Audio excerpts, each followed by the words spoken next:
Philadelphia, for the fourth time in the last 5 years, goes out in the Eastern Conference semis. We wanted to see if we had enough time to put it together, and clearly we did not. We tried to build a championship contender team so fast. We just came up a little short. The goal was to win a championship, and it didn't happen. We all were not good enough. The more things change, the more they stay the same. But this postseason was supposed to be different in Philly, especially after what we saw in Game 4 on Sunday, with James Harden scoring 31 points to even the series at 2 apiece. A year after Ben Simmons refused to shoot late in their Game 7 loss to the Hawks, Simmons' replacement took just 2 shots in the second half of last night's loss to the Heat, ending another season for Joel Embiid in round number 2. And like last year, Philly is facing a ton of questions heading into the offseason. 5 Sixers are free agents, including Harden, who has a player option of $47 million, and Harden indicated he will exercise that option. Philly has the 23rd pick in the draft, but the pick belongs to the Nets from the Harden trade. Brooklyn can use the pick in 2022 or defer to 2023. Earlier today, Daryl Morey was asked about the future of Doc Rivers as the head coach of the Sixers.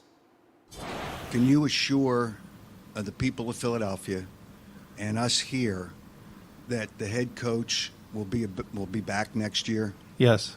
He's a great coach. I love working with him. I feel like I'm learning from him. You know, I think Elton and I and him make a great team, and we're going to see where this journey takes us, but we feel very good about where it's going to take us, and it's going to be where we have a very good chance to win the title.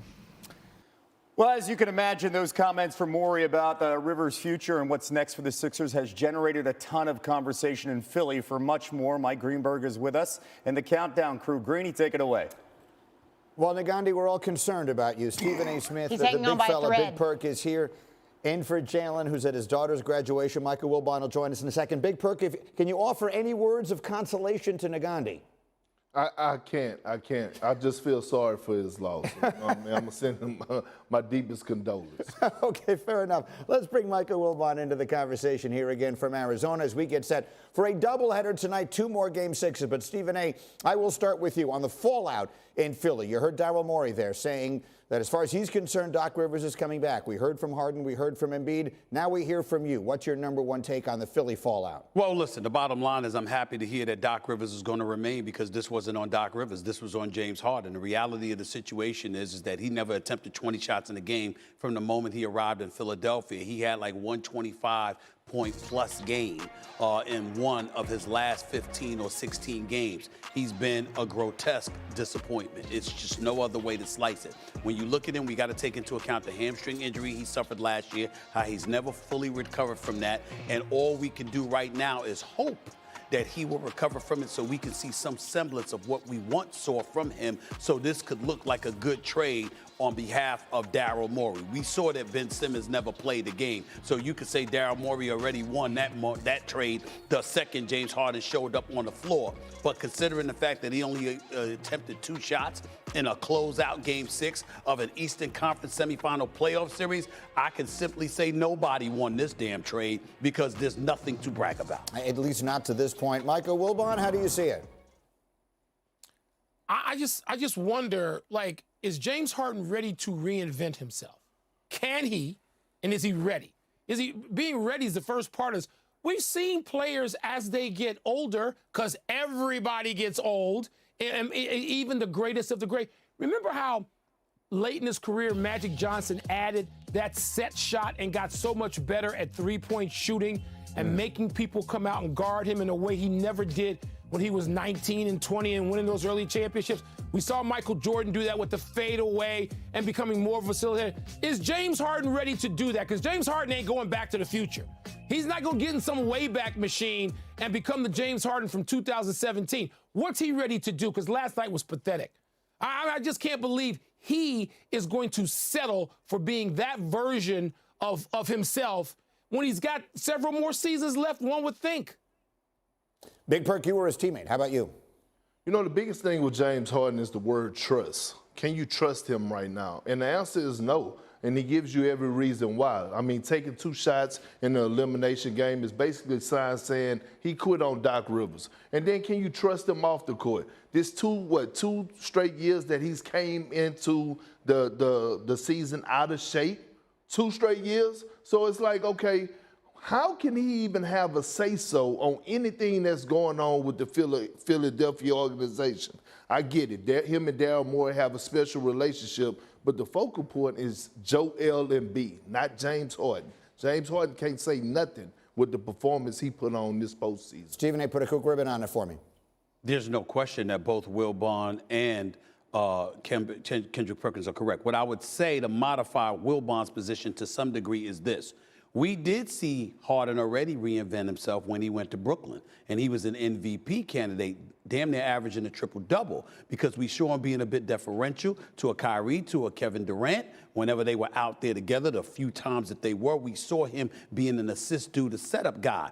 It was this year that things basically nosedived, the latter part of his time in Brooklyn, and certainly when he got to Philadelphia. That's the issue right now. He's the huge question mark and wild card. Well, Kevin, I have no idea if we've made you feel any better or not. I do know we'll be back later in the show, and then we've got Countdown coming your way at the top of the next hour ahead of a doubleheader, 2 Game 6s coming. At least he wasn't at the game. Kevin, you have that going for you. Back to you. Yeah, at least I didn't experience it live. This just in the Sports Center. Thank you, guys. Big man of the Celtics, Robert Williams, ruled out for Game 6 tonight against the Bucks. Williams dealing with a bone bruise in his left. Celtics facing elimination tonight in Milwaukee as the defending champs hosting Game 6. Robert Williams remains questionable as he deals with a small bone bruise in his knee. The Celtics haven't had Williams for the last couple of games. Now, meanwhile, Milwaukee's won 8 straight games with a chance to clinch, tied for the 5th longest streak in postseason history.